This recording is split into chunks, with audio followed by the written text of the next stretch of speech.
Think you're nailing your push-ups? You might actually be wrecking your shoulders without even knowing it. Here's the truth. 80% of people who think they're doing perfect push-ups are actually teaching their bodies bad habits. But today, I'm going to show you how to fix that.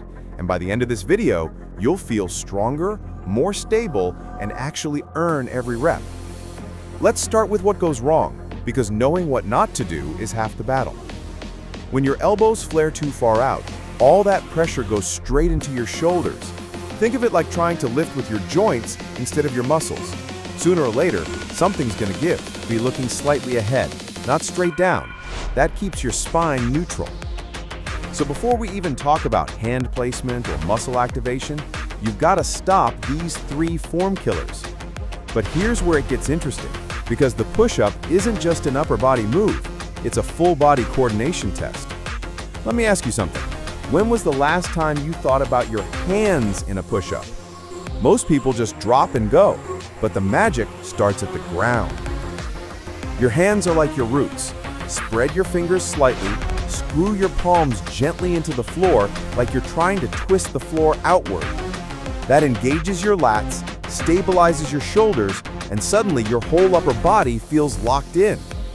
Notice the change? That tiny twist takes pressure off your joints and transfers power into your muscles. Most people think push-ups start at the chest. They actually start in your hands and core. Now, I'm going to walk you through the perfect push-up, step by step. But before we do, I want you to remember this one phrase. Tight is light.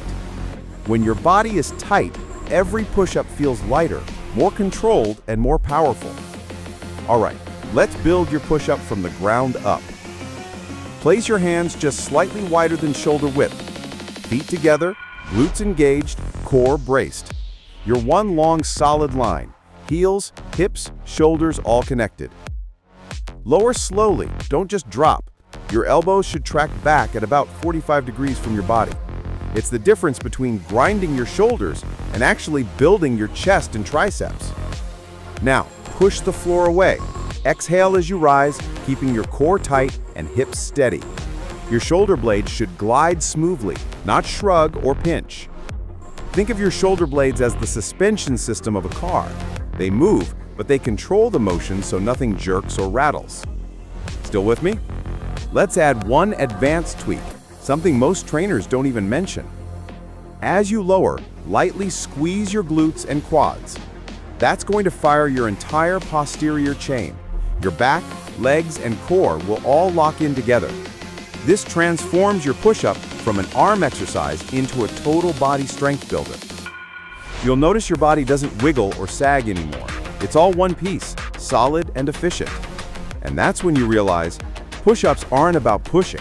They're about holding your body together under pressure. All right, quick recap.